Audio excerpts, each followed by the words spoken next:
नमस्कार साथियों, ज्योग्राफी की अत्यंत महत्वपूर्ण क्लास में आपका फिर से स्वागत है। हम ज्योग्राफी पे बहुत सारे वीडियोस अपलोड कर रहे हैं, प्रैक्टिस सेट्स अपलोड कर रहे हैं, कुछ फैक्चुअल वीडियोस भी अपलोड कर रहे हैं, तो आप उनको जाकर ज़रूर देखें। फ्रेंड्स, वीडियो में आगे बढ़ते हैं। इससे पहले बता दें, इसका प्रैक्टिस सेट 1 पहले भी अपलोड हो चुका है, तो उसको भी आप जाकर देख सकते हैं। अगर आपने हमारे चैनल को अभी तक सब्सक्राइब नहीं किया तो चैनल को सब्सक्राइब जरूर कर लें। बेल आइकन नोटिफिकेशन को भी प्रेस कर लें, जैसे हम कोई भी प्रैक्टिस सेट अपलोड करें आपके पास नोटिफिकेशन तुरंत पहुँच जाए। ये फ्रेंड्स इंपॉर्टेंट है, ये पेट एग्ज़ाम होने वाला है, इसके लिए इम्पॉर्टेंट है, और टीटी एग्ज़ाम के लिए भी रिस्पेक्टिवली इम्पॉर्टेंट है, तो इसके लिए भी आप इसको देख सकते हैं। हमारा जो आज का फर्स्ट क्वेश्चन है, उत्तरी अंडमान का उच्चतम बिंदु 732, कहीं कहीं 738 मीटर भी मिलता है, तो 732 मीटर पर स्थित चोटी है। तो ये जो अंडमान की चोटी है, सैडल पीक, इसको सैडल पीक भी कहते हैं, ये अंडमान की सबसे ऊंची चोटी है। इसके अलावा माउंट डियावोलुई, माउंट कोयोब, माउंट थ्विलर माउंट थ्विलर। अब एक माउंट थ्विलर के बारे में भी अक्सर पूछा जाता है, तो इसको मैं लिख देता हूँ,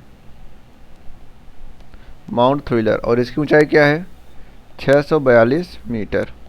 तो सैडल पीक और माउंट थ्विलर, इन दो को आप याद करके रखिएगा, ये दो परीक्षा में पूछी जाती हैं, अक्सर पूछी जाती हैं। तो ये तो कुछ इंपॉर्टेंट फैक्ट्स हो गया इस क्वेश्चन से रिलेटेड। थोड़ा साइड फैक्ट देखते हैं क्या है, कि एक सुने होंगे कि सेल्यूलर जेल, यहाँ लिख देते हैं हम, सेल्यूलर जेल।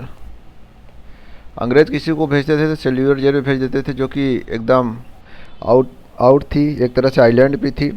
तो वहाँ पर एकदम कटा रहता था सारे क्रांतिकारियों को, ज़्यादातर जो खतरनाक क्रांतिकारी होते थे, ज़्यादा परेशान करते थे, उनको वहाँ पर भेज दिया जाता सेल्यूलर जेल पर।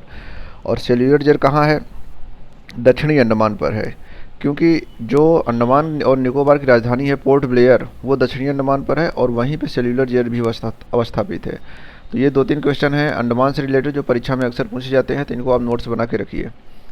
नेक्स्ट क्वेश्चन देखते हैं, दुनिया के सबसे बड़े यहाँ पर छार रेगिस्तान या फिर लवण रेगिस्तान में एक भारत में कहाँ स्थित है।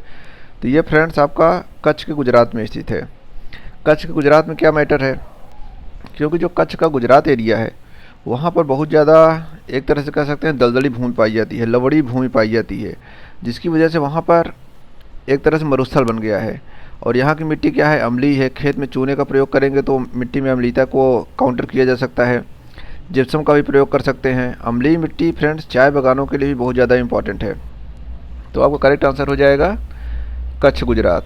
नेक्स्ट है, वन खंड एक प्रमुख प्राकृतिक पर्यावरण है। भारत का कितना भू क्षेत्र वन क्षेत्र के अंतर्गत आता है, तो लगभग 25% आता है। अभी जो वन रिपोर्ट आई थी, फॉरेस्ट रिपोर्ट आई थी 2021 वाली, उसमें भी लगभग 24.62% है। तो ये इंपॉर्टेंट क्वेश्चन है आपके लिए। अभी लेटेस्ट क्वेश्चन है, तो पूछा भी जा सकता है। अब पूछ रहा है, बिनसर का जंगल भारत के किस प्रदेश या केंद्र शासित प्रदेश में अवस्थित है। तो यहाँ पर आपका करेक्ट आंसर हो जाएगा उत्तराखंड। उत्तराखंड राज्य में बिनसर का जंगल है फ्रेंड्स। बिनसर क्या है, एक गढ़वाली शब्द है, ये लिख देते हैं, एक गढ़वाली शब्द है। अब गढ़वाल आप जानते ही हैं कि पौड़ी गढ़वाल ये सब इलाका उत्तराखंड में ही है, और इसका अर्थ होता है बिनसर का नौ प्रभात, नौ प्रभात इसका अर्थ होता है। इसके अलावा इसकी ऊंचाई पर है। बिनसर क्या है, एक वन्य जीव अभ्यारण्य भी है। यहाँ पर हिमालय की चोटियाँ केदारनाथ, चौखंबा, नंदा देवी, पंचावली और त्रिशूल यहाँ से दिखाई देती हैं इस बिनसर के जंगल से। मतलब काफ़ी ऊंचा है, लगभग 2400 मीटर से भी ज़्यादा ऊंचा है ये। नेक्स्ट क्वेश्चन देखते हैं फ्रेंड्स, वन विभाग के सर्वेक्षण के मुताबिक भारत का वास्तविक वन कवर भौगोलिक क्षेत्र कितना है। ये सब अभी लेटेस्ट जो 2021 में, अभी जो हमने बताया आपको, 2021 में एक फॉरेस्ट सर्वे की रिपोर्ट आई, जहाँ से ये सब डाटा आपको लेना है और उस डाटे को आपको ठीक से याद करके रखना है, क्योंकि ये क्वेश्चन बार बार पूछे जाएंगे और एग्ज़ाम के लिए अत्यंत महत्वपूर्ण भी है। तो यहाँ पर पूछ रहा है कि वन भौगोलिक कवर कितना है, तो वो है 21.71%। अभी देखिए थोड़ा इंक्रीज हुआ है। देखिए वनावरण अलग है, वृक्षावरण अलग है, तो वन और वृक्ष में आप थोड़ा अंतर करके चलिएगा। चलिए नेक्स्ट देखते हैं, भारत के किस राज्य में वन क्षेत्र सर्वाधिक है। यहाँ पर सर्वाधिक की बात तो ठीक है, मध्य प्रदेश है, आप वैसे भी आइडिया लगा सकते हैं। लेकिन अभी जो इंपॉर्टेंट क्वेश्चन है, जो पेड 2022 से पूछा जा सकता है या टीटी में पूछा जा सकता है, वो है कि किस राज्य में सर्वाधिक वन में वृद्धि हुई है, किस राज्य में सर्वाधिक वन एरिया में वृद्धि हुई है। तो वो है ये आंध्र प्रदेश के बाद तेलंगाना। ये दो आप याद रखिएगा, यही इंपॉर्टेंट क्वेश्चन है। बाकी वनावरण सबसे ज़्यादा मध्य प्रदेश में आप जानते हैं, मध्य प्रदेश के बाद महाराष्ट्र में है, महाराष्ट्र के बाद उड़ीसा में है, एरिया वाइज है। चलिए नेक्स्ट क्वेश्चन देखते हैं। भारत में निम्नलिखित में किस प्रकार के वन का सबसे बड़ा क्षेत्र है? तो उप उष्ण कटिबंधीय शुष्क सदाबहार वन, इनका क्षेत्र भारत में सबसे ज़्यादा है। पर्णपाती का भी बहुत ज़्यादा है, लेकिन इसको नंबर 1 पर दिया जाता है। अब देखिए, अभी वन वाले क्वेश्चन में थोड़ी सी इन्फॉर्मेशन और ऐड कर दें आपको हम, कि अरुणाचल प्रदेश और मेघालय, ये देखिए दो जो हैं, यहाँ से इसको कनेक्ट करते हैं। ये अरुणाचल प्रदेश और मेघालय ये परसेंट वाइज सबसे ज़्यादा हैं, और मध्य प्रदेश, महाराष्ट्र, उड़ीसा एरिया वाइज सबसे ज़्यादा है। मतलब क्षेत्र वाइज और परसेंट वाइज, इसको आपको जरूर थोड़ा डिफरेंस करके रखना है प्रश्न में। अब देखिए, आपको प्रश्न को ध्यान से पढ़ना है, आप उत्तर को ध्यान से पढ़ते हैं। ये आपकी बहुत बड़ी ट्रिक हम बता देते हैं कि परीक्षा में सवाल आपके कैसे गलत नहीं होंगे। आपको प्रश्नों को ध्यान से पढ़ना है, ना कि उत्तर को ध्यान से पढ़ना है। उत्तर को ध्यान से तो पढ़ना ही है, लेकिन उसके पहले प्रश्न को ध्यान से बहुत पढ़ना है। अगर आप प्रश्न को ही ध्यान से नहीं पढ़ेंगे तो उत्तर को ध्यान से पढ़ने में कोई फायदा नहीं होगा, क्वेश्चन आपके गलत हो जाएंगे। तो अरुणाचल प्रदेश परसेंट वाइज सबसे ज़्यादा है 79.33%, और उसके बाद मेघालय है 76.00% लगभग। और एरिया वाइज में क्या है? मध्य प्रदेश, महाराष्ट्र और उड़ीसा है। ये तो आपको कुछ इंपॉर्टेंट फैक्ट्स हो गए। यहाँ पर यह है कि अब ज़्यादा पढ़ रहे हैं तो कम भी पढ़ लीजिएगा। हरियाणा राज्य में सबसे कम परसेंट में वन है 3.63%, और यूनियन टेरिटरी में जाएंगे तो लद्दाख के पास सबसे कम है 1.35%, बहुत ज़्यादा कम, बहुत कम वन है। तो इसको भी आप रिस्पेक्टिवली याद कर सकते हैं, कभी कभी ये पूछा जाता है प्रश्न। ये देखते हैं, सीमेंट का उत्पादन करने में भारत में विश्व का कौन सा स्थान है? तो यहाँ पर सीमेंट के उत्पादन में भारत का दूसरा स्थान है। नेक्स्ट देखते हैं, दिसंबर 2018 तक उपलब्ध जानकारी के अनुसार किस राज्य में तांबा अयस्क का सबसे ज़्यादा भंडार है? तो ये आपका राजस्थान है। राजस्थान में खितड़ी की खान ये सब बहुत प्राचीन स्तर से जानी जाती हैं। भारत में बहुत प्राचीन स्तर से राजस्थान में ये तांबा निकाला जाता है। तो इसको आप जानकर रखिए, आप मुझे उम्मीद है कि आपको मालूम भी रहा होगा। 2012 तक उपलब्ध जानकारी के अनुसार बॉक्साइट, इसको लिख दीजिए, बॉक्साइट का सबसे बड़ा उत्पादक देश कौन सा है? तो ऑस्ट्रेलिया है। ऑस्ट्रेलिया में बॉक्साइट का प्रोडक्शन बहुत ज़्यादा होता है। हालांकि बहुत सारे देशों में चीन नंबर 1 पर है, लेकिन कुछ ऐसी जानकारी है जहाँ पे चीन अभी नंबर 1 पर। देखिए यहाँ पर 2014 जानकारी के अनुसार टिन का अग्रणी उत्पादक देश कौन सा है? चीन है। बहुत सारे में चीन है फ्रेंड्स। देखिए, अभी झुंझुनू का खितड़ी सिंगना के लिए महत्वपूर्ण है, तो वो है तांबा, वही जो आपको बता रहे थे ऊपर, वही क्वेश्चन यहाँ पर है। बालाखंड मध्य प्रदेश में है, ये आप जान के रखिए। ये भी पूछ लिया जाता है बालाघाट किसके लिए प्रसिद्ध है, या फिर प्रसिद्ध तांबे की प्रसिद्ध खान बालाघाट कहाँ पे अवस्थित है? तो बालाघाट ये मध्य प्रदेश में है। भारत का सबसे बड़ा तांबा कच्ची धातु का कौन सा राज्य है? तो ये मध्य प्रदेश, वही बालाघाट वाली एरिया। निम्न में से कौन सा स्थान स्टील निर्माण से संबंधित नहीं है? स्टील निर्माण से संबंधित नहीं है। जमशेदपुर, बनपुर, ये दुर्गापुर, ये जो झरिया है, झरिया कोल से रिलेटेड है। झारखंड में पाई जाती है झरिया की खानें, जो कि कोल से रिलेटेड है। तो ऐसे भी प्रश्न पूछे जाते हैं कि जमशेदपुर कहाँ है, बनपुर कहाँ है, और ये सब पूछा जाता है कि टिस्को कहाँ है, इसको कहाँ है। ये वैसे जो इंडस्ट्री लगी हुई है ये कोल वाली, उसके बारे में भी खूब प्रश्न पूछे जाते हैं।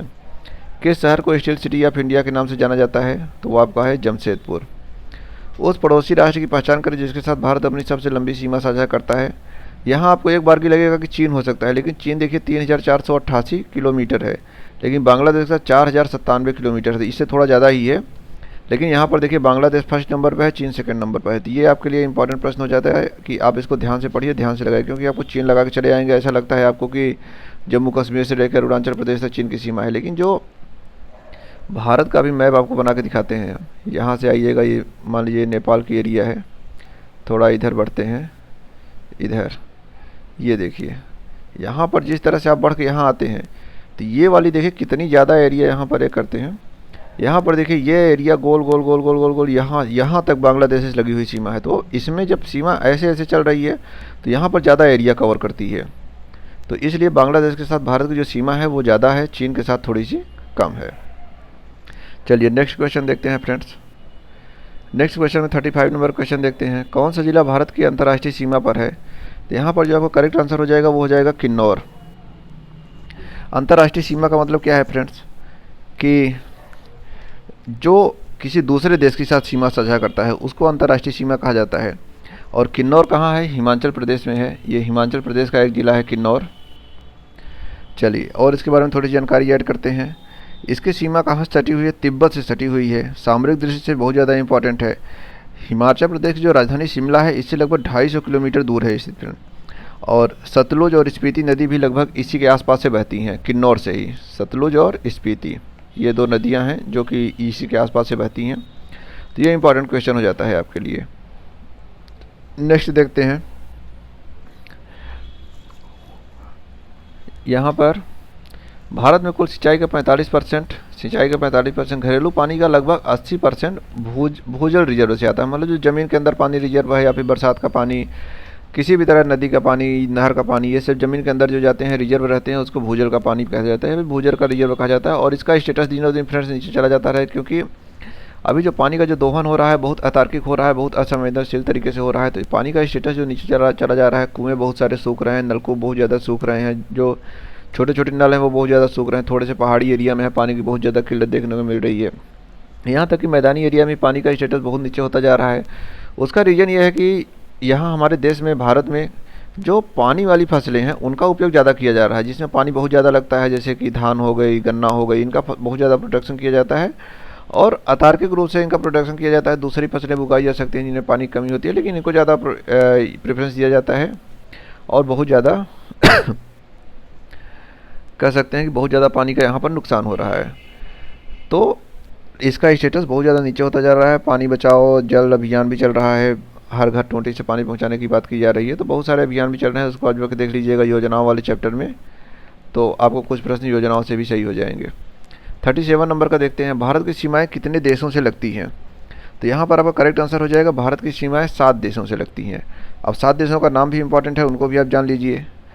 इधर देखिए, पाकिस्तान, फिर अफ़गानिस्तान, चाइना के साथ, भूटान के साथ, नेपाल के साथ, म्यांमार के साथ, इसके अलावा बांग्लादेश। अभी देखिए आपके पास कितने देश हो गए, 1 2 3 4 5 6 7, ये 7 देश हो गए जिनकी सीमा भारत के साथ मिलती है। और बांग्लादेश के साथ सबसे ज़्यादा सीमा मिलती है, अफ़गानिस्तान के साथ सबसे कम सीमा मिलती है। ये अभी हमने ऊपर वाले प्रश्न में देखा था, भारत की सीमा सबसे ज़्यादा किस देश से मिलती है, तो बांग्लादेश से। अब ये भी जान लीजिए कि सबसे कम किस देश से मिलती है, तो वो है आपका अफ़गानिस्तान से। अफ़गानिस्तान के साथ भारत की सीमा सबसे कम मिलती है। 2 क्वेश्चन आपके यहीं से करेक्ट हो जाएंगे। भारत की सीमा कितने देशों से मिलती है? 7 देशों। अभी देखिए ये प्रश्न ऐसे पूछे जाते हैं, मकर रेखा कितने देशों से गुजरती है, कर्क रेखा भारत के किन राज्यों से गुजरती है, भारत की जो मानक समय रेखा है वो कितने राज्यों से गुजरती है, किस राज्य से नहीं गुजरती है। तो बहुत सारे ऐसे प्रश्न हैं जो आपको परेशान कर देते हैं, फैक्चुअल प्रश्न है, एकदम फैक्चुअल है। तो ऐसे प्रश्नों को आपको हमेशा अपडेट रखना है, हमेशा याद रखना है, आपस में पूछ के या फिर डिस्कशन करके किसी भी तरीके से आप इसको याद कर सकते हैं, लेकिन ये क्वेश्चन आपके लिए इंपॉर्टेंट है। अभी देखिए, त्रिपुरा अपने उत्तर और दक्षिण पश्चिम में किससे घिरा हुआ है? तो ये देखिए बांग्लादेश से घिरा हुआ है। थोड़ा सा इसका मैप बना के आपको समझा देते हैं। यहाँ पर देखिए आप, ये नॉर्थ ईस्ट का मैप हम देखते हैं बहुत लड़के नहीं बना पाते हैं, तो आप नॉर्थ ईस्ट का मैप बनाने में एकदम एक्सपर्ट रहिए। देखिए ये वाली जो एरिया है त्रिपुरा की एरिया है, तो यहाँ पर ये बांग्लादेश पूरा है, ये बांग्लादेश कंट्री है, और इसको यहाँ से घेरे हुए, यहाँ लगभग म्यांमार इसके बाद शुरू हो जाता है। तो यहाँ तक त्रिपुरा पूरी तरह से किससे घिरा हुआ है? बांग्लादेश से घिरा हुआ है। आगे देखते हैं फ्रेंड्स, भारत में ग्रीष्मकालीन मानसून के प्रवाह की सामान्य दिशा निम्नलिखित में से कौन सी है? ग्रीष्मकालीन मानसून, अब ये देखिए भारत में मानसून से रिलेटेड क्वेश्चन आ गया है। देखिए अभी एक और मैप आपको बना के समझाते हैं हम। ये देखिए ये मैप है, इधर चला जाता है। मान लीजिए कि इधर ये विषुवत रेखा है, बहुत करीब बना दिए हैं लेकिन मान के चलिए विषुवत रेखा है। व्यापारिक पवनों के कारण जब पवनें इस तरह से आती रहती हैं और अचानक ऐसे घूम जाती हैं, तो ये भारत की मानसून बनती हैं। तो ये तो आपका वेस्ट हो गया, ये साउथ हो गया, तो ये इधर जो जा रही है इसको क्या कहेंगे? South west. तो कहाँ से प्रवेश कर रही हैं? साउथ वेस्ट से प्रवेश कर रही हैं और इधर की तरफ बढ़ रही हैं। तो इधर क्या है? ये नॉर्थ है और ये ईस्ट है, तो उत्तर पूर्व की तरफ प्रवेश कर रही हैं। वैसे यहाँ से ये 2 शाखाओं में बढ़ जाती हैं, एक शाखा इधर चली जाती है, एक शाखा इधर चली जाती है। तो इधर से जाते हुए इधर एक बेंड कहा जाता है, सिंटैक्सियल बेंड, यहाँ से टकरा के हवाएं इधर चली जाती हैं और इधर से पहुँचते पहुँचते सीधे चली जाती हैं। अरावली पर्वत इसी रास्ते में पड़ता है, इसलिए अरावली, ये राजस्थान में बारिश नहीं होती है, सूखा पड़ा रहता है। वैसे मानसून भी सूख जाती है। यहीं पर पश्चिमी घाट है जो कि इसे टकरा कर बहुत ज़्यादा बारिश इस तरफ हो जाती है। तो कुछ ऐसे फैक्चुअल पॉइंट हैं जो आपको भारतीय मानसून के बारे में जानने चाहिए, याद रखने चाहिए। तो करेक्ट आंसर हो जाएगा दक्षिण पश्चिम से उत्तर पूर्व की ओर। नेक्स्ट क्वेश्चन देखते हैं, पश्चिमी विक्षोभ के कारण उत्तर पश्चिम भारत में, नॉर्थ वेस्ट इंडिया में बारिश होती है। इसकी उत्पत्ति स्थल है भूमध्य सागर। अभी आप देखेंगे भूमध्य सागर के बारे में भी हमने एक वीडियो बनाया है, उसको आप जाकर देख सकते हैं। भूमध्य सागर को भूमध्य सागर क्यों कहा जाता है फ्रेंड्स? क्योंकि ये भूमध्य सागरीय एरिया में अवस्थित है। भूमध्य सागर मतलब भूमध्य रेखा के करीब अवस्थित है, या कह सकते हैं कि भूमध्य रेखा भी थोड़ी बहुत यहाँ से गुजरती है। अभी इस प्रश्न को आपको हम ज़्यादा क्लियर कर देते हैं, सारे फैक्ट्स को आपको क्लियर कर देते हैं भूमध्य रेखा के भूमध्य सागर के बारे में। ये जो भूमध्य सागर है फ्रेंड्स, यहाँ पर आप देखेंगे कि एक जलवायु पाई जाती है, भूमध्य सागरीय जलवायु। इसके लिए भी हमने एक वीडियो अपलोड किया है, तो उसको भी आप जाकर हमारी प्लेलिस्ट में देख सकते हैं। जब कभी जलवायु से रिलेटेड प्रश्न आएगा, जैसे विषुवतरेखीय जलवायु, भूमध्यरेखीय जलवायु, स्टेपी सवाना या फिर ब्रिटिश तुल्य, कोई भी क्वेश्चन आएगा तो वहाँ पर ये प्रश्न जरूर आएगा कि अगर इससे प्रश्न आता है तो वहाँ पर आप जान लीजिए केवल यही प्रश्न आएगा भूमध्यरेखीय जलवायु से। भूमध्यरेखीय जलवायु क्या है, कहाँ पाई जाती है, कैसे पाई जाती है, सारी चीज़ों के बारे में यहाँ से प्रश्न पूछा जाएगा। तो इसके बारे में आपको खूब अपडेट रहना है भूमध्य सागरीय जलवायु के बारे में, क्योंकि यहाँ से प्रश्न आएंगे और आपके प्रश्न गलत हो जाएंगे। भूमध्यरेखीय जलवायु की विशेषता क्या होती है? यहाँ पर रसदार फलों की खेती बहुत ज़्यादा की जाती है। रसदार फलों की खेती क्या है फ्रेंड्स? जैसे कि अंगूर हो गया या फिर संतरा हो गया, नींबू हो गया, इनके बहुत ज़्यादा खेती की जाती है। वाइन का प्रोडक्शन बहुत ज़्यादा किया जाता है। अब भूमध्य सागर आप देख रहे होंगे, भूमध्य सागर की जो अवस्थिति है वो अफ्रीका के ऊपर है, अफ्रीका के नॉर्थ में है और यूरोप के साउथ में है। मेडिटेरियन सी इसको इंग्लिश में कहते हैं। तो इस तरह की जलवायु वहाँ पर पाई जाती है। इसके अलावा ये जलवायु फ्लोरिडा में भी पाई जाती है, जो कि अमेरिका में है। ये ऑप्शन दिया जाता है भूमध्य रेखीय जलवायु कहाँ कहाँ पाई जाती है। तो एक ऑप्शन आपको दिया जाएगा फ्लोरिडा, एक दिया जाएगा सैन फ्रांसिस्को, और अफ्रीका में भी जलवायु ये पाई जाती है। तो ये सब ऑप्शन दिए जाएंगे और आपसे पूछा जाएगा कौन किस जगह ये भूमध्य रेखीय जलवायु पाई जाती है या नहीं पाई जाती है। तो इसको आप खूब बढ़िया याद कर लीजिए, खूब बढ़िया पढ़ लीजिए, क्योंकि प्रश्न खूब पूछा जाता है भूमध्य रेखीय जलवायु से। यहाँ पर देख सकते हैं फ्रेंड्स, पश्चिमी विक्षोभ इसी जगह से उत्पन्न होता है और भारत में पश्चिमी विक्षोभ का कहर भी खूब रहता है, लेकिन खेती के लिए भी बहुत ज़्यादा इंपॉर्टेंट हो जाता है कई बार ये पश्चिमी विक्षोभ। तो इसमें थोड़ी सी और बातें आपको जोड़ देते हैं। ये पश्चिमी विक्षोभ की उत्पत्ति कैसे होती है? कम दबाव वाले क्षेत्र जो भूमध्य सागरीय क्षेत्र है, यूरोप के और भी भाग हैं, अटलांटिक महासागर में होती है। ये हवाएं क्या होती हैं, बहुत ज़्यादा अशांत होती हैं और पश्चिम दिशा से भारत में प्रवेश करती हैं, जो पंजाब वाला इलाका है, हरियाणा वाला इलाका है। इसीलिए इनको पश्चिमी विक्षोभ कहा जाता है और इनकी उत्पत्ति स्थल आपको बता दिए भूमध्य सागर में है। चलिए, भूमध्य सागर की आपको हम सिचुएशन भी बता दिए, भूमध्य सागर कहाँ है मैप में। अब आपको एक होमवर्क ये है कि भूमध्य सागर के अगल बगल कितने देश हैं, भूमध्य सागर के चारों तरफ कौन कौन से देश हैं, उनको आप जरूर याद करके रखिएगा, अदरवाइज आपको गलत हो जाएगा। अब भूमध्य सागर की और जो उपस्थिति है, तो वहाँ पर आप देखेंगे कि भूमध्य सागर लगभग 30 डिग्री के नॉर्थ में ही पाया जाता है। 23.5 डिग्री पर कर्क रेखा पाई जाती है, उसके भी ऊपर लगभग 30 डिग्री के ऊपर पाया जाता है भूमध्य सागर। चलिए नेक्स्ट क्वेश्चन देखते हैं हम। भारत में कितनी फसली ऋतुएं पाई जाती हैं? अब यहाँ पर आपको ये ऐसे ही क्वेश्चन पूछा जाएगा। ये सब फ्रेंड्स प्रश्न आए हुए प्रश्न हैं, ये मत सोचिए कि ये प्रश्न पुराने प्रश्न हैं, ये सब आए हुए प्रश्न हैं, उसी को हम आपको बता रहे हैं। यहाँ पर देखिए कि भारत में कितनी फसली ऋतुएं पाई जाती हैं, तो 3 फसली ऋतुएं पाई जाती हैं फ्रेंड्स, रबी, खरीफ और जायद। खरीफ की फसलें क्या होती हैं कि इनका मौसम जून जुलाई में होता है, रबी की फसलें नवंबर मार्च तक और जायद की फसलें मार्च से जून तक उगाई जाती हैं। तो यहाँ पर हम आपको बता देते हैं कि जायद की फसलों के बारे में लिख देते हैं। ये जायद की जो फसलें हैं ये कब से कब उगाई जाती हैं, यही प्रश्न आपको परेशान कर सकता है। बाकी रबी खरीफ के बारे में तो आप अच्छी तरह से जानते ही हैं। तो जायद की फसलें मार्च से लेके जून के बीच में इनका प्रोडक्शन होता है जायद की फसलों का, इसको आप याद रखिएगा। भारत में उच्चतम वार्षिक वर्षा कहाँ पर दर्ज की गई है? तो ये मौसिनराम में दर्ज की गई है फ्रेंड्स। और यहाँ पर कितना, लगभग मान लीजिए कि 11,800 मिलीमीटर, इससे भी ज़्यादा वर्षा यहाँ पर दर्ज की गई है। तो बहुत ज़्यादा बारिश होती है। और ये मौसिनराम जो गांव है, मेघालय का एक इलाका है, गारो खासी जयंतिया से घिरा हुआ क्षेत्र है। भारत ही नहीं, यहाँ पर वर्ल्ड लेवल पर भी बहुत ज़्यादा बारिश होती है। विश्व में भी सबसे ज़्यादा बारिश इसी स्थान पर होती है, जो कि भारत में ही है। तो ये आपके लिए एक फैक्ट बन जाता है, पानी के लिए भारत में सबसे ज़्यादा यहाँ पर जाना जाता है ये एरिया। ये देखते हैं, उस वर्ष को वर्षा दिन माना जाता है जिस दिन वर्षा होती है। तो 2.5 mm, ये प्रश्न भी खूब पूछा जाता है। ये सब प्रश्न आए हुए प्रश्न हैं, परीक्षा में आए हुए प्रश्न हैं, बार बार रिपीट होते हैं, इसीलिए हमने इन पर चर्चा करना स्टार्ट किया है। तो 2.5 mm बारिश जिस दिन होगी उस दिन को वर्षा दिन माना जाएगा। बहुत लोग सोचेंगे कि 12 mm, कम से कम 10 mm के ऊपर होनी चाहिए, तो ये नहीं होगा, आपको 2.5 mm याद करके रखना है।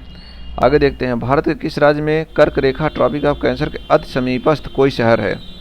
तो ये आपका मध्य प्रदेश हो जाएगा इसका आंसर। देखिए अब ये जान लीजिए कि कर्क रेखा कहाँ कहाँ से होकर गुजरती है। कर्क रेखा भारत के 8 राज्यों से होकर गुजरती है, 8 स्टेट्स। इसके लिए हमने वीडियो बनाया है, ट्रिक भी बनाया है, आप उसको जाकर देख लीजिए। आपको डिस्क्रिप्शन बॉक्स में लिंक मिलेगी, या फिर हमारे मैप वाले सेक्शन में जाइए, वहाँ पर हमने बहुत सारे वीडियोस अपलोड किए हैं जिसमें मैप के बारे में बताए हैं, तो वहाँ भी आपको ये सारी चीज़ें मिल जाएंगी। अब देखिए 8 राज्यों से होकर गुजरती है, लेकिन जो मुख्य शहर हैं वो हैं रांची और अगरतला। इसके अलावा और कौन कौन से शहर हैं, भुज, गांधीनगर, उज्जैन, भोपाल, जबलपुर, दुर्गापुर, आइजोल, ये सब काफ़ी क्लोज हैं कर्क रेखा के। भारत में कर्क रेखा फ्रेंड्स उज्जैन शहर से होकर गुजरती है। इसीलिए जयपुर के महाराजा जय सिंह द्वितीय ने यहाँ वेधशाला बनवाई थी। जंतर मंतर आप नाम सुने होंगे, जंतर मंतर कई जगह भी बनाए गए हैं, जयपुर में बनाया गया है, दिल्ली में बनाया गया है, उज्जैन में बनाया गया है, तो कई जगह जंतर मंतर बनाए गए हैं। टाइम से रिलेटेड मैटर है इसका, काल गणना के लिए इसका मामला किया जाता है, ये जो जंतर मंतर बनाए गए हैं। आगे देखते हैं फ्रेंड्स, तो मध्य प्रदेश हो गया। बाकी पूरी इन्फॉर्मेशन आपको बता दी, ज़्यादा इन्फॉर्मेशन के आप उस वीडियो को जाकर देख सकते हैं। 45 नंबर का क्वेश्चन देखते हैं, भारत का अक्षांशीय विस्तार कितना है? उत्तर से उत्तर पूछ रहा है। देखिए भारत जो अवस्थित देश है, तो मैप पर आप वैसे मैप आप लेके बैठिए, अदरवाइज आपको थोड़ी दिक्कत हो सकती है। तो भारत का जो अक्षांशीय विस्तार है वो 8 डिग्री 4 मिनट से लेकर 37 डिग्री 6 मिनट तक है। ये कामा लगा है, ये मिनट है, ऐसे लिखा जाता है इसको, 8 डिग्री 4 मिनट। अगर डबल लाइन हो जाती है तो उसको सेकंड कह दिया जाता है। और यहीं पर आप जान लीजिए कि भारत का देशांतरी विस्तार क्या है। देशांतरी विस्तार है 68 डिग्री 7 मिनट से लेकर 97 डिग्री 25 मिनट तक। अक्षांशीय विस्तार और देशांतरी विस्तार दोनों जानते रहिए, भारत के नागरिक हैं, ये आपका कर्तव्य बनता है कि इसकी अवस्थिति के बारे में आप जानते रहिए। चलिए नेक्स्ट देखते हैं। ये भी बता देते हैं कि जो कर्क रेखा है ये भारत को लगभग बीचों बीच गुजरती है, लगभग बीचों बीच गुजरती है, पूरी तरह से नहीं कह सकते हैं, लेकिन लगभग कर्क रेखा बीचों बीच से गुजरती है। और कर्क रेखा की मानक डिग्री क्या है? लगभग 23.5 डिग्री कर्क रेखा है। अब देखिए यहाँ पूछा जा रहा है कर्क रेखा निम्नलिखित में किन राज्यों से नहीं गुजरती है, तो आपका हो जाएगा असम, बाकी राज्यों से गुजरती है। अब यहाँ पर आपको बता दें कौन कौन से 8 राज्यों से कर्क रेखा गुजरती है। तो यहाँ पर आप देख लीजिए कुछ राज्य तो आपके सामने ही हैं, गुजरात, झारखंड और मिजोरम। इसके अलावा मध्य प्रदेश सबसे, देखिए यहाँ पर राजस्थान से भी गुजरती है, मध्य प्रदेश से गुजरती है, झारखंड, छत्तीसगढ़, इसके अलावा वेस्ट बंगाल, त्रिपुरा, इतने राज्यों से होकर गुजरती है कर्क रेखा। टोटल कितने हो गए? 8 हो गए। एक और राज्य है जो कि आपका मिजोरम है, मिजोरम। तो कितने हो गए फ्रेंड्स? यहाँ पर एक हमने गुजरात नहीं ऐड किया, यहाँ पर गुजरात ऐड कर देते हैं। 1 2 3 4 5 6 7 8 स्टेट हो गए जिनसे कर्क रेखा गुजरती है। तो यहाँ पर असम का नाम नहीं है, तो करेक्ट आंसर हो जाएगा आपका असम। भारतीय मानक रेखा 5 राज्यों से होकर गुजरती है, इनमें कौन सा 5 में से नहीं है? फिर देखिए नहीं पर भी आपको फोकस करना है, ये सब परीक्षा में आए हुए प्रश्न है, ये जान लीजिए कैसे प्रश्न पूछे जाते हैं। कोई ऐसे अजीब प्रश्न नहीं है, आपको आप हल्के में नहीं ले सकते हैं, इनको बहुत कंसंट्रेट होकर नोट्स बना बना के पढ़ना है आपको। तो जो प्राइम मेरिडियन लाइन है वो बिहार से होकर नहीं गुजरती है, बाकी ये prime meridian line Uttar Pradesh से गुजरती है, मध्य प्रदेश से गुजरती है, छत्तीसगढ़ से गुजरती है, उड़ीसा और आंध्र प्रदेश से गुजरती है। तो इसको भी आप थोड़ा केयरफुली होकर पढ़िए, क्योंकि ये भी सवाल गलत हो सकता है आपका। चलिए भारत का जो प्राइम मेरिडियन है वो किसको माना जाता है? तो 82.5 डिग्री को माना जाता है। 82.5 डिग्री को मानने के पीछे भी आपको कारण भी बताते हैं। इसकी शुरुआत क्या है? 0 डिग्री देशांतर को प्राइम मेरिडियन कहा जाता है, जो कि ग्रीनविच शहर से गुजरती है। ग्रीनविच शहर कहाँ है? लंदन का एक शहर है ग्रीनविच, वहाँ से गुजरती है। ऐसा माना, कोई ये कह लीजिए कोई ऐसा डेफिनेट नहीं है कि ग्रीनविच को ही माना जाएगा, बस वहाँ पे लेबोरेटरी थी, वहीं पे इसका रिसर्च चल रहा था, तो जब खोज की गई, जब मानने की बात आई तो वहीं से मान लिया गया। कहीं से भी मान सकते हैं, कोई ऐसी डेफिनेट बात नहीं है। 0 डिग्री से जैसे ही आप दाएं तरफ चलेंगे तो उसी में भारत आता है। जो भारत का जो देशांतरी विस्तार है जिसको माना जाता है ग्रीनविच है, वो 82.5 डिग्री देशांतर है, और ये लगभग भारत को 2 भागों में डिवाइड करता है। वैसे डिमांड चल रही है कि भारत में 2 टाइम जोन होने चाहिए, 3 टाइम जोन होने चाहिए, तो उस पर देखते हैं क्या होता है। अभी अपनी राय हमें जरूर कमेंट सेक्शन में बताइए कि भारत में कितने टाइम जोन होने चाहिए। बाकी ये ग्रीनविच के लिए, कर्क रेखा के लिए, मकर रेखा के लिए, इन सब के लिए हमने वीडियोस बना रखे हैं, शॉर्ट्स बना रखे हैं। 1-1 मिनट के अंदर आप सारी चीज़ों को जान सकते हैं, इंपॉर्टेंट फैक्ट्स को भी जान सकते हैं जो परीक्षा में पूछे जाते हैं अक्सर। यहाँ पर ये प्रश्न हमने कई बार देखा, कई एग्जाम से पूछे गए, बीपीएससी में पूछा गया, यूपीपीसीएस में पूछा गया, एमपीपीएससी में भी पूछा गया कि निम्नतम प्रतिशत वृद्धि वाला राज्य कौन सा है भारत का? तो वो है नागालैंड। बहुत फ्रेंड्स इसको अरुणाचल प्रदेश लगा के चले जाते हैं, लेकिन अरुणाचल प्रदेश नहीं होगा, नागालैंड होगा। चलिए नेक्स्ट देखते हैं। 2001 से 2011 के अवधि में उत्तर प्रदेश की 10 की जनसंख्या वृद्धि क्या है? तो लगभग 20% से भी ज़्यादा है फ्रेंड्स। अब देखिए 2021 में एक नई जनगणना भी चल रही है, 10 साल बाद जनगणना होती है। 2011 में एक जनगणना आई थी और 2021 में आई थी, तो उसका डेटा एकदम लास्ट लेवल पर है। तो ये कहिए कि आपका पेट का एग्जाम, ये सीटेट, सीयूईटी, ये सब एग्जाम हुए जा रहे हैं, अदरवाइज सारे डेटा बदल जाएंगे। जो आप 10 सालों से पढ़ते आ रहे हैं डेटा, वो डेटा बदल जाएंगे, आपको नए डेटा याद करने होंगे, तो बहुत ज़्यादा डेटा में चेंजेस आ जाएगा, तो आपके लिए थोड़ा मुश्किल हो जाएगा याद करना। तो नए डेटा आने से पहले ही आप उम्मीद करिए और कोशिश करिए कोई भी एग्जाम क्रैक करके आगे निकल जाए, जिससे कि आपको पुराने नए डेटा को याद ना करना पड़े। तो फ्रेंड्स अभी हमने 50 क्वेश्चन को कंप्लीट कर लिया है। जल्द ही मिलेंगे और क्वेश्चंस के साथ जो कि भारत से रिलेटेड हैं, भारत की ज्योग्राफी से रिलेटेड हैं। भारत की ज्योग्राफी या फिर ज्योग्राफी ही ऐसा सेक्शन है जिसको आप समझ नहीं सकते, अपने से पढ़ नहीं सकते, अपने से जान नहीं सकते। इसके लिए आपको मेंटर की जरूरत पड़ेगी, टीचर की जरूरत पड़ेगी, गाइडर की जरूरत पड़ेगी। हिस्ट्री है, पॉलिटी है, इन सब को आप आसानी से पढ़ सकते हैं, आसानी से याद कर सकते हैं। इसलिए ज्योग्राफी थोड़ा टफ पड़ता है, ज्योग्राफी आपको बातें समझ में नहीं आती हैं, ज्योग्राफी आपको टेस्ट पेपर प्रैक्टिस ये सब नहीं मिलते हैं। इसलिए हमने इस पर इनिशिएटिव लिया है कि आपको ऑनलाइन घर बैठे अगर आप नहीं आ पा रहे हैं, शहर नहीं आ पा रहे हैं, तो आप घर से ही मोबाइल पर नोट्स, लेकिन आप नोट्स ज़रूर बनाते चाहिए। अगर आप नोट्स नहीं बनाएंगे तो ये सब वीडियो देखने का आपको कोई भी फायदा नहीं होगा। फ्रेंड्स हमारे चैनल को भी सब्सक्राइब करके रखें, जिससे हम इसका प्रैक्टिस सेट 3 लेके आएँ, आपके पास तुरंत नोटिफिकेशन पहुँचे और समय रहते इसको पढ़ लीजिए। आप ये वेट न करिए कि जब अक्टूबर में एग्जाम होगा या सितंबर में एग्जाम होगा तब आप इसको पढ़ना शुरू करेंगे। लास्ट मिनट में आप एक बार देख के चले जाएंगे। तो ज्योग्राफी ऐसा सब्जेक्ट है कि आप इसको लास्ट मिनट में देखें, चाहे एक हफ्ते पहले देखें, आपको बिल्कुल भी याद नहीं होगा, कंफ्यूज हो जाएगा। कर्क रेखा कितने राज्यों से गुजरती है, किससे नहीं गुजरती है, ऐसा प्रश्न घुमा के पूछा जाएगा कि आप कंसंट्रेट नहीं कर पाएंगे और एक क्वेश्चन के चक्कर में 3-4 क्वेश्चन गलत करके चले जाएंगे। तो इसलिए ज्योग्राफी को सबसे पहले आप प्रिपेयर करके रखिए, बाकी चीज़ों को बाद में प्रिपेयर कर सकते हैं। तो जल्द ही मिलेंगे नेक्स्ट वीडियो में, तब तक आप हमारे वीडियो में बने रहें, हमारे चैनल को विजिट करते रहें। धन्यवाद, जय हिंद।